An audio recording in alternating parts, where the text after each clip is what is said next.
सिंदूर रे रखंतु एही शुभ जिनिस किंतु भूल रे भी करिबेनी एही सब काम।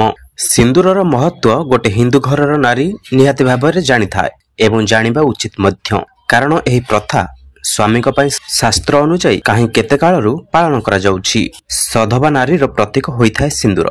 सिंदूर सह अनेक कथा जोड़ी होई रहिछि, जहा संपर्क रे आज आमे आपण मानकू जणाइबा सह एहा मध्य जणाइबु कि आपण सिंदूर भितरे केउ गोटे जिनिस रखिबा द्वारा बहुत शुभ होइथाए। सिंदूर को केबे मध्य अन्य कहा हातरे निज मथारे लगांतु नाही। सिंदूर सब बेले निजे लगाइबा उचित। सिंदूर लगाइबा समय रे बहुत थर नाकरे आसी पड़ी जाइथाए, तेबे आपण जानि रखंतु कि एहा बहुत शुभ होइथाए। नाकरे सिंदूर पड़िबार अर्थ होइथाए कि आपणक स्वामी आपणक बहुत भल पाउछंती। विवाहिता महिला निज मथारे सिंदूर लगाइबा समय रे माता पार्वती को ध्यान करिबा उचित। सिंदूर को केबे मध्य लुचाइबा उचित नुहे। आजिकालीर महिला माननकू सिंदूर लगाइबा पई लाज लागिलाणी। अल्प टिके सिंदूर लगाउछंती न लगाइबा भली, किंतु एहार प्रभाव आपणक स्वामी को ऊपर पड़ी थाए। स्वामी को मान सम्मान समस्तक सामने रे कम होइबाकू लागि थाए। शास्त्र अनुଯାयी महिला मानकू निज मथार मझिरे सिंदूर लगाइबा उचित। आपणकू प्रत्येक दिन निज मथारे सिंदूर लगाइबा आवश्यक। एहा द्वारा स्वामी स्त्री मध्यरे भल पाइबा बढ़िबा सह सुसंपर्क रही थाए।